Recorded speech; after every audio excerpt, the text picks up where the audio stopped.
Hey everyone, welcome back for episode 3 of the Pastor Dad Show, where we discuss faith, family, culture, and truth. I have to admit that I am now on like the third take of this. My intent was always to just do these in one take, to have enough notes that I could get through it, and without too much trouble, and still say something sensible by the time we finished. And so I'm already violating that principle, which I have to stick to because I don't have time for multiple takes. But I did poorly enough in the first that I thought I should at least give it another run. And so here we are to start episode number 3. And this one I've titled The Dividing Line, When to Part Ways. And you might throw a question mark at the end of that title. Is there a time when we part ways with somebody? And if so, what is that? I want to start with a broader sort of context, a broader concept to think about as we get into this. It's the idea of where church and culture meet, where church tends to enmesh itself into culture or culture into the church, and how that plays out on a Sunday morning. I am one who is once I decide that I think God is calling me to preach a series on a book of the Bible or a topic or whatever. Once I am pretty sure that that's the way that God is leading in my life, and in the life of the church, and I think it's a need there. Not a whole lot out in culture will get me to sort of step aside of that thing in order to pursue a cultural, something in the news cycle that it may be dominating culture, but it's not dominating our church.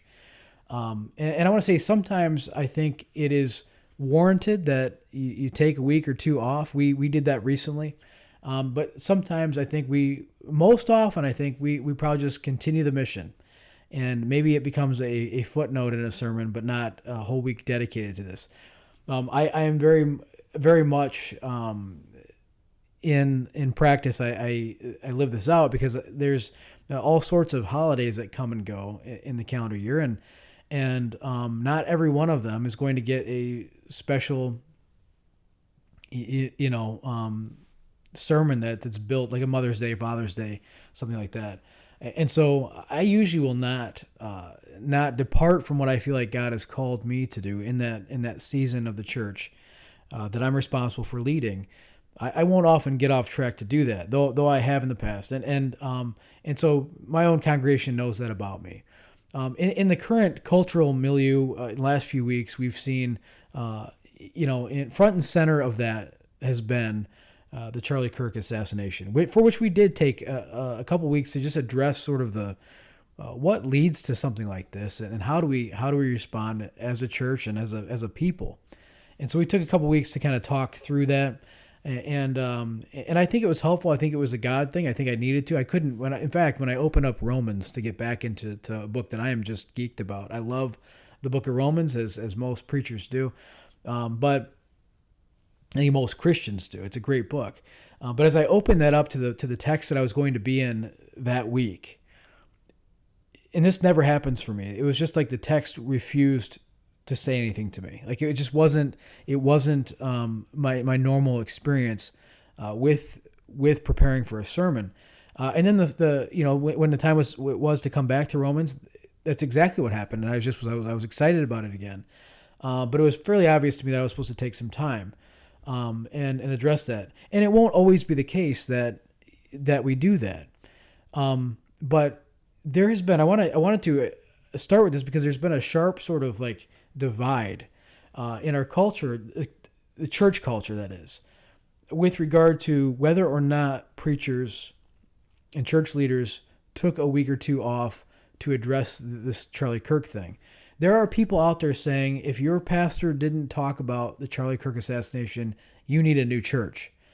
And I think that goes way too far.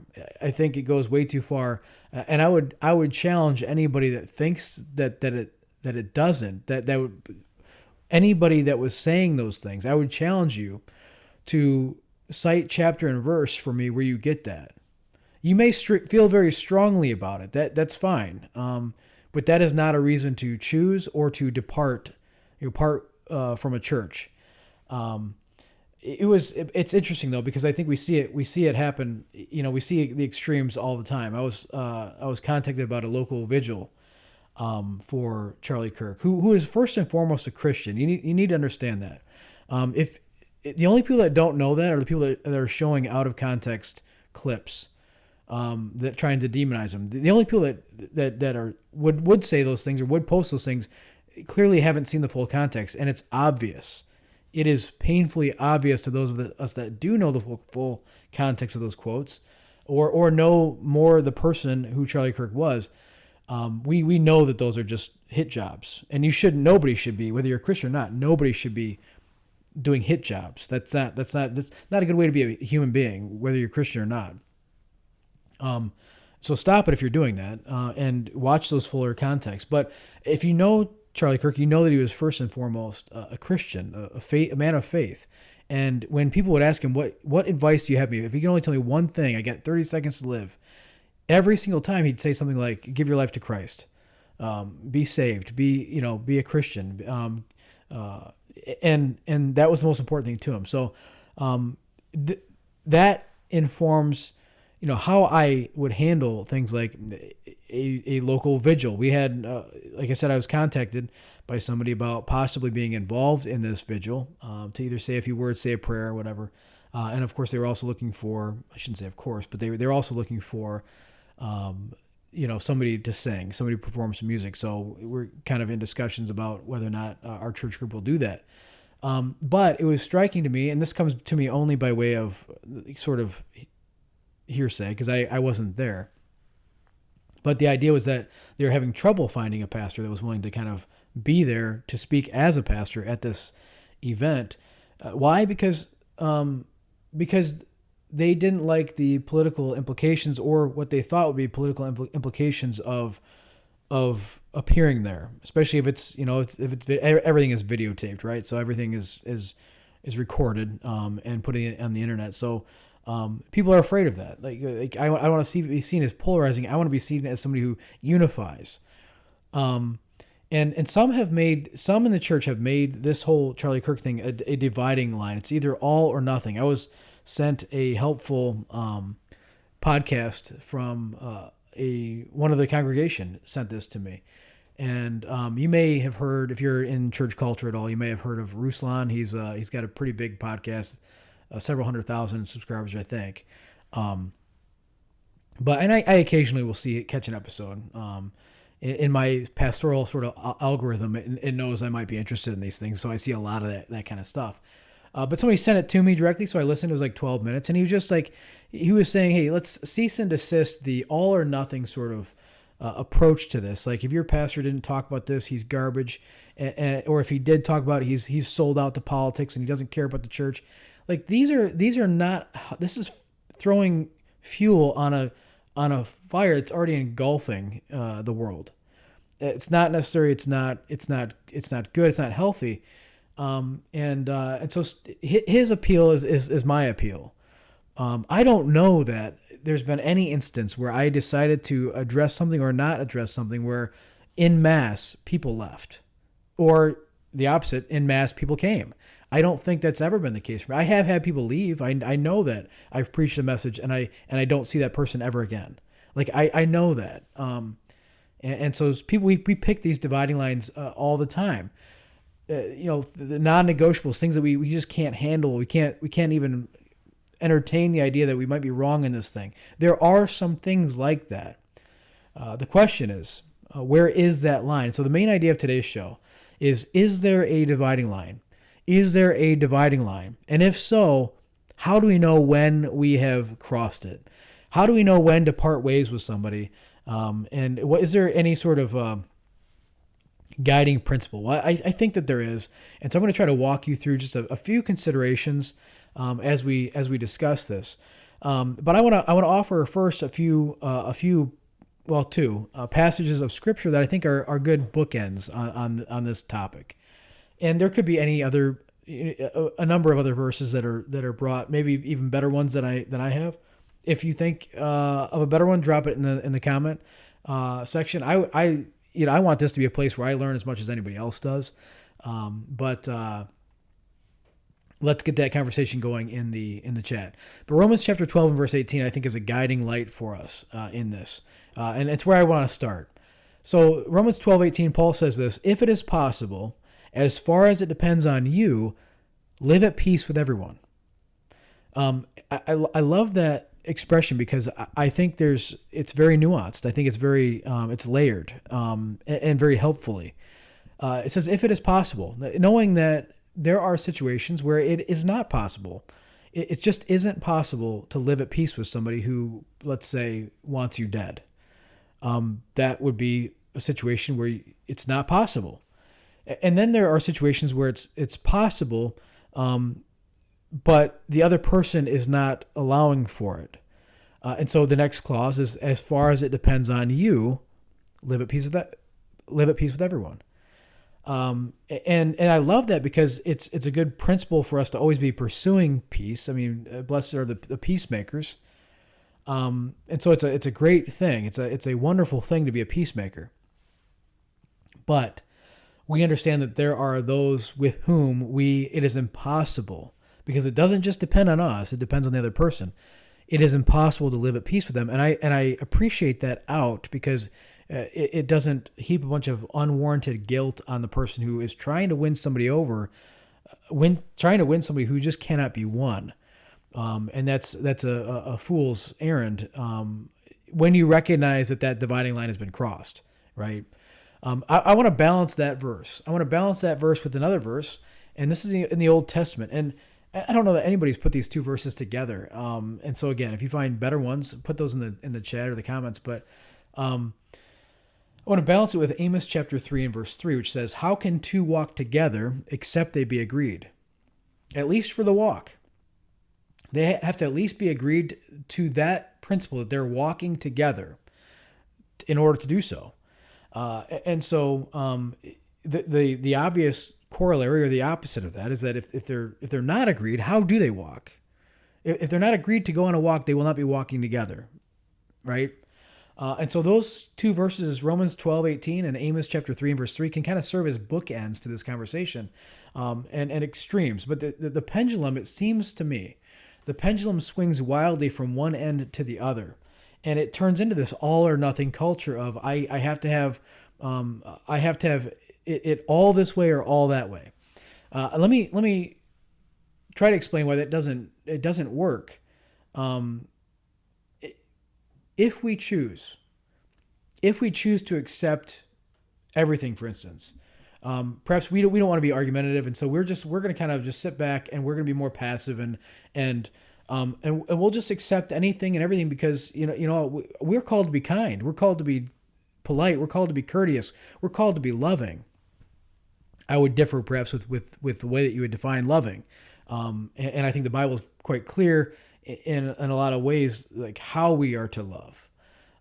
But if we accept everything as sort of into the milieu of what we adopt and what we become, that's license or licentiousness. And it means eventually that just as water over time will erode away a surface, like they say about the sand of the seashore, right? It erodes it away, kind of carries it off into the shore, away from the shore, into the water. You will eventually not have a faith that you once had. And this is an important concept. An entire book of the Bible, it's one chapter, but written by the half-brother of Jesus, book of Jude, says, I wanted to write to you about more pleasant things, about the common things that we believe, but I had instead to write to you to contend earnestly for the faith once delivered to the saints. I want you to contend earnestly. Contend, it's like wrestle, fight for the faith once delivered. Why? Because if you accept everything, you will eventually have nothing left of the thing that you started with. That was the motivation for you accepting everything. You thought this faith was like, oh, this is making me, I have to accept everything because I want to be loving and kind. Well, that can't be what that means, because eventually you'll have nothing left of the very thing that motivated you to do those things. And so you were wrong about what you should accept or what you should assimilate. On the other end of the spectrum, we have those, you might, another L word. So we had license on one hand, you might have legalism on the other. And legalism is going to reject any nuance whatsoever. There's never any sort of two ways to look at something, and everything's black and white. Everything is absolute. Everything's just like, now these people, generally, they may or may not have truth, but there's no convincing them that they're ever wrong. I heard somebody say, of a particular brand of this type of, sort of fundamentalist thinking, is that they may not be right, but there's never any doubt, because they're screaming and shouting and pounding, their fists and stuff. And so this group of people they reject any nuance, any perspective, any possibility that they might be wrong. One of my favorite series of books, and I've told the church that I serve, I've told the church this several times, but one of my favorite series of books is, I think Zondervan publishes them, but there's also another publisher that does a similar. It's called the Viewpoints books, and what it is a one. There'll be like 3 or 4 main authors of the main views on a certain thing, and they'll each author a main chapter, and then every other author will rebut or refute that. And then sometimes there's an opportunity given for that main author of that chapter to come back and respond to all of them briefly. So you have like a debate in a book form. There's Cross Points is another one. But I love those because it presents the best case for each view. And so you're not getting the straw man version from somebody who doesn't believe it. You're getting the best case presented from the horse's mouth, so to speak. And so, but the legalist rejects that outright and doesn't accept that there's ever any nuance. And so we see this pendulum sort of swinging back and forth wildly, and when balance really is what's needed. And so I want to say this. I want to suggest that the dividing line, and this goes beyond faith. I think this really should enter. I hope this idea infects the secular world too, because the secular world is at risk of going completely insane without having any mooring, any foundation, any fundamental truths that they do espouse. Everything's up for grabs. And so I want to say the dividing line is the question: are we pursuing truth? Myself and the person that I'm suggesting, or I'm thinking I might need to walk away from. Are we pursuing truth? Now, we will be always imperfect in our apprehension of that truth, but we should be pursuing it. With our finite minds, we understand that we will not ever comprehend or apprehend every bit of truth, but truth at least should be the goal. Truth should be the goal. And so, are we both playing that game? We have to know that we're playing by the same rules. If we're not playing by the same rules, we can't play the game together. Imagine playing Monopoly according to just made up rules as you go. And some of your family members do that. Like, that's how they win all the time, right? Or they bought a second Monopoly and they just hid some extra money under the board.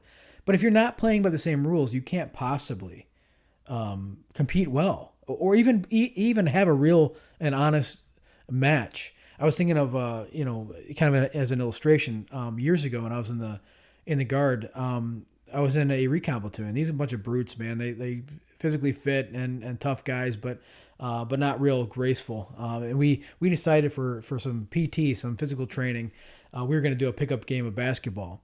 And I was okay at basketball. I was never great, but I knew how to play the game, and I could hit a jump shot. I could dribble. I could do a layup. And I used to love basketball. But we were playing this game, and it became evident about 30 seconds in, probably less than that. That's probably being generous, but it became evident like 10 seconds in that we are not playing basketball. I don't know what this game is, but it's not basketball. And it became impossible to play the way I knew how to play the game, which I knew how to play. But it became impossible to play that game because no one else was playing according to the same set of rules that I was trying to play according to. And so that is illustrative of in the same way, it is impossible to play the game of rational thinking in pursuit of truth. It is impossible to play that game with somebody who's not playing by those rules. And so the currency of that game is facts and truth. It must be the currency by which we play that game. The rules by which we play that game are in pursuit of truth via facts, not feelings. And so that must be the currency. There's a great passage, verse of Scripture, John chapter 8, verse 32. You shall know the truth, and the truth shall set you free. I was thinking of this in relation to the previous episode where I talked about the Tylenol thing and just how bad people's thinking is. Like, and this came out so strongly in most of the posts that I saw. And one of the most common theme that I saw was, how dare you make mothers feel guilty for having taken Tylenol when they were pregnant? And I thought, to some degree, who cares if you feel guilty?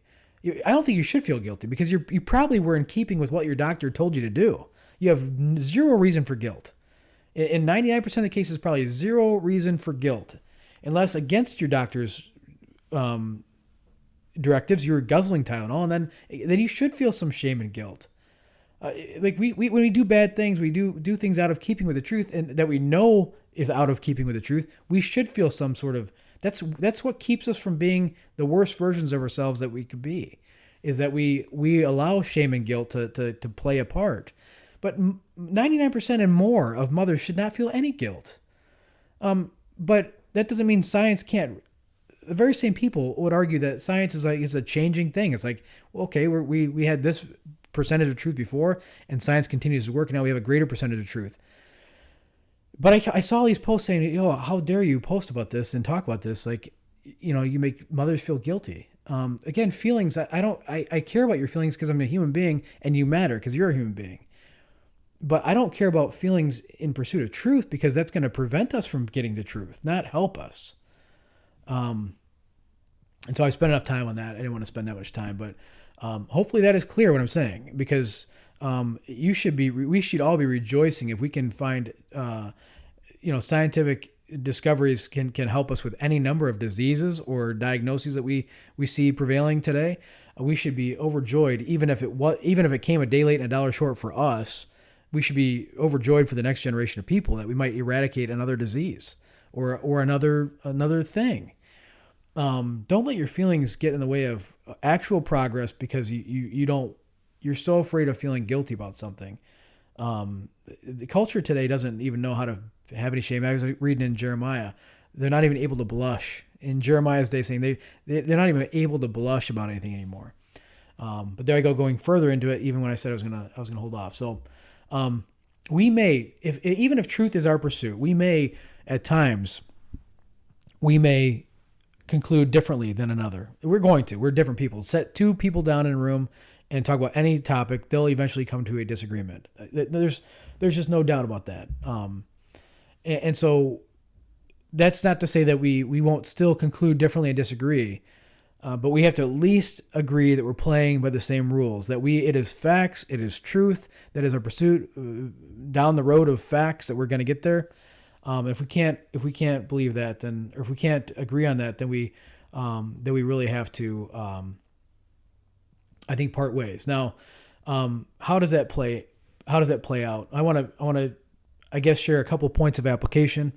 The question I got this week, actually, and what sort of started this idea of, how I might nuance and lay out this discussion, was one that came to me about communion, and in particular in the context of a Roman Catholic setting and a Protestant being in that setting to possibly take communion.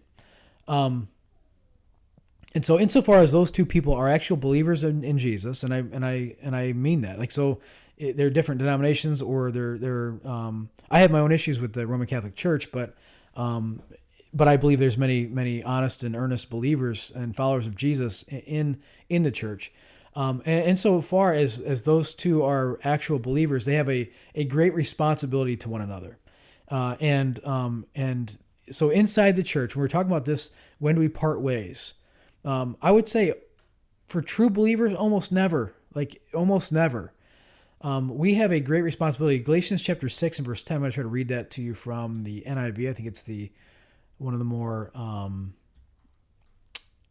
easily understood. I love the NIV. Thought about moving back to that for preaching, but I currently preach out of the ESV. But Galatians 6:10 says this in the NIV: "Therefore, as we have opportunity, let us do good to all people, but especially to those who belong to the family of believers, or as other translations have, the household of faith.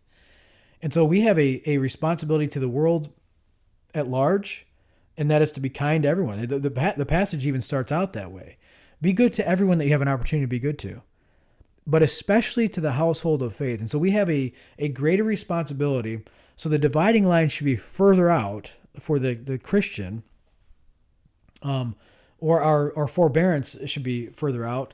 All the while, there should be fewer things to disagree with, because if we're in the same faith, we should believe mostly the same things. And I would say that is not just because it sounds good, but because it is our very unity that bears testimony to the truth of our faith. Jesus in John chapter 17, I don't have time to read that to you. It's called the high priestly prayer. But Jesus in John 17 has this beautiful prayer to God the Father, and he's talking about the unity of the disciples, unity of those that will eventually believe. And so he says that they will know that we are his by the love that we have one for another. That will be the evidence that this thing is real, that this thing is true. And so typically things should not divide us in the body of faith, but we'll sometimes find people that are not true believers. And so we look at Romans chapter 12, as much as lies within you, live peaceably with all people. So the context here was that there are some differences about, Roman Catholic and Protestant observance of communion look differently. Now, in our own church, we practice what we call open communion, which means if any believer comes in professing to be a believer, we let them partake of communion with us. There's no, you don't have to belong to our church. In fact, you don't have to be credentialed to offer communion.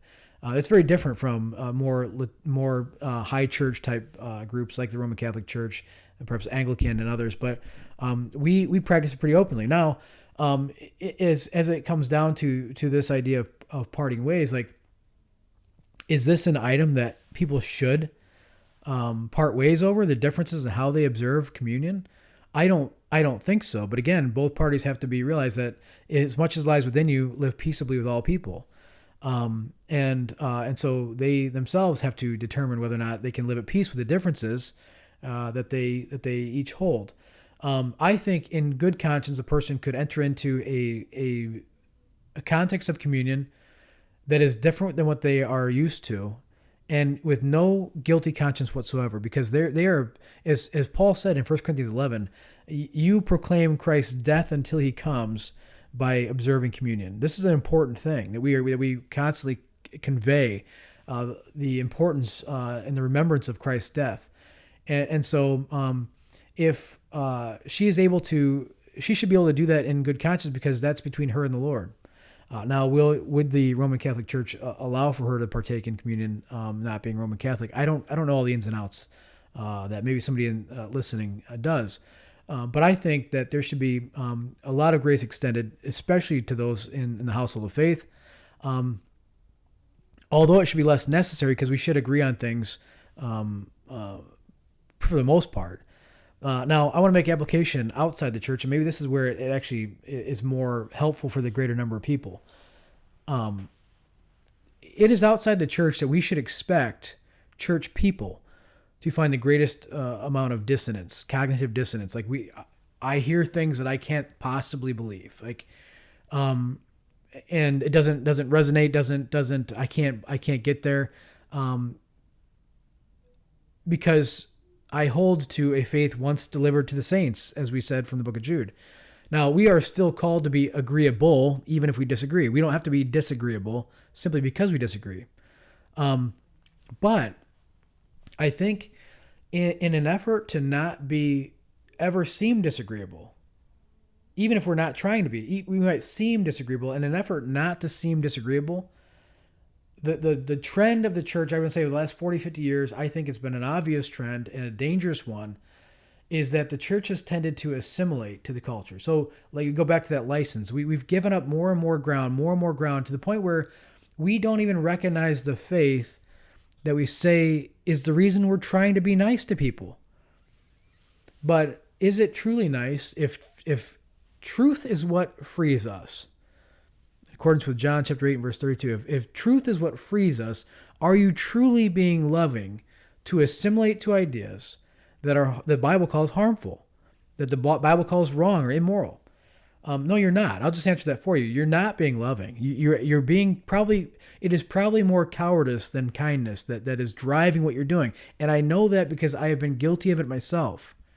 I'm preaching to the choir, perhaps. I know that I have done these things because I've withheld saying something as strongly as I wanted to say it because I worried who I might hurt. And I think it's important to care about people's feelings, but not at the expense of truth, because that actually is not caring. It's not guarding their feelings. It's guarding the moment. And that's guarding the moment for you, not for them, because you don't want to feel uncomfortable by making them feel uncomfortable. And so the church's trend over the last 40, 50 years has been to assimilate completely to culture and allow them to dictate. And what's happened is that we scarcely have a faith worth defending anymore. And so we've created a world where Charlie Kirk's very mainstream Christian views are seen routinely instead of routinely that they're hateful, they're bigoted, they're racist, they're misogynistic, they're everything, homophobic, all these things. These are beliefs that are, I think, inarguable in the Bible. Now, that doesn't mean people don't argue them. People argue everything. But do they have a leg to stand on? And I think in accordance with facts and truth, I would say no. I don't think that these are easily debatable ideas if you're using the Bible as your rule of thumb, or your where truth comes from. And so the church tends to assimilate to culture because they want to be more appealing to more people. But watch what happens. It is actually the churches that are most assimilating that are dying. It is the churches. Look this up. It is the denominations that are most assimilating to the culture that are the lowest attended, the least effective. Because they stand for nothing. People want to believe that they stand for something, and when they go to these places, they just stand for whatever the latest trend is. Folks, if we are not determining, helping the culture determine what is right and wrong, they will determine it for us, and it'll look very different than what our foundation in the Bible is. But here's the cool thing: is what we see is that those places where truth has been defended, where truth is held, as something worth holding. I've likened it as to a, the X on a treasure map. Like, if you find the X, if you're standing on the X and you dig and you find the treasure, any direction you move, once you found the X, any direction you move is going to be away from the treasure. That's not progress. That's regress. And that's what I'm suggesting is the case for truth in general. If we have found truth, and I don't believe most truths need to be rediscovered or they need to be reappreciated, rebelieved, but most truths do not need to be found. They've already been found. We need to stop tampering with them and confusing them. But what we've seen in the wake of this is that because the culture is so confused right now about what is up, what is down, what is left, what is right, what is male, what is female, what is right, what is wrong. There's such chaos in culture right now that there's a massive influx of interest in the church because there's a hunger and thirst for truth. And in those local congregations where truth is proclaimed, and that unapologetically, people are hungry for that. They need to know, like, it's okay to believe these things. It's okay to hold fast to what is true. And we have to, as Jude called us, to earnestly contend for the faith once delivered to the saints. People need truth. They need clarity now more than ever. And they're showing us that they're hungry for it, and so don't disappoint them. Now, when we share truth, we share it in a loving way. That's the most difficult balance of any of this, is you don't lie, don't ever lie. But don't tell truth in a mean way. That's a difficult balance. I'm not telling you it's not. It'll be the most difficult thing you ever attempt to do. It is the most difficult thing I have ever attempted to do, is tell the truth and always in love. And I've not always done it in love. But that doesn't mean telling something other than the truth is ever the right answer. That is always the wrong answer. And it's always the not loving answer, even though you might feel like in the moment it's loving because it helps you win the moment, helps you get past the moment. Nobody wants to be hated, but man, if I'm going to be hated, it might as well be for keeping to the truth. And so love people well enough to tell them the truth and to do so in love. And that's the only way forward for the church. If there's ever a reason to part ways with somebody, and not to say that you hate them, you wish them ill will on them, anything like that. But if there's ever a time to just say, you know what, I got to part ways, it is that we're not agreed to these basic things, that we should be in pursuit of truth and facts. And that's what frees us. That is what frees us. Everything else binds us. And we're seeing that play out writ large in people coming to the church because they want clarity, they want truth, and so give it to them, and do so in love. All right, until next time. If you have any questions that come up throughout the week, seems to be my pace to do this once on Saturday, with 2 full-time jobs and 4 kids and all the things that come along with that.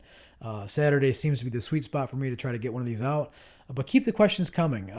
It was helpful for me to get those questions this week so that I could sort of think about what the next episode would look like. I do want to, before we say goodbye, I'm toying with an episode that is actually looking at the shift from when I was growing up in the 80s and 90s. We had the moral majority on the right, and they were trying to legislate Christianity through DC. And I think it may be interesting to you. I think that is largely flipped, and now the secular left is actually the religious moral majority, or I wouldn't call it moral majority, but they're the ones kind of with religious fervor, kind of pushing the legislation to look like their desire for life to look like, in the same way that their parents complained about the right doing when they were younger. So that may be an interest to you. If it is, drop a comment, let me know, and I will pursue that perhaps as episode 4. But until next time, keep the comments and questions coming in. And if it's helpful in any way, I would love to see if this could grow. So feel free to share this episode with somebody. And if you have any ideas about future episodes, or if you have any ideas for how I can make this better, and for instance, any sort of software that you use that you find is open source, maybe it's free to use, or it's cheap, but it's very useful. I know almost nothing about any of this, so I'm trying to learn like one thing a week just to try to make sure I'm improving each time. So I hope you found this helpful, and I'll look forward to any discussion that ensues or any questions that come in. Take care.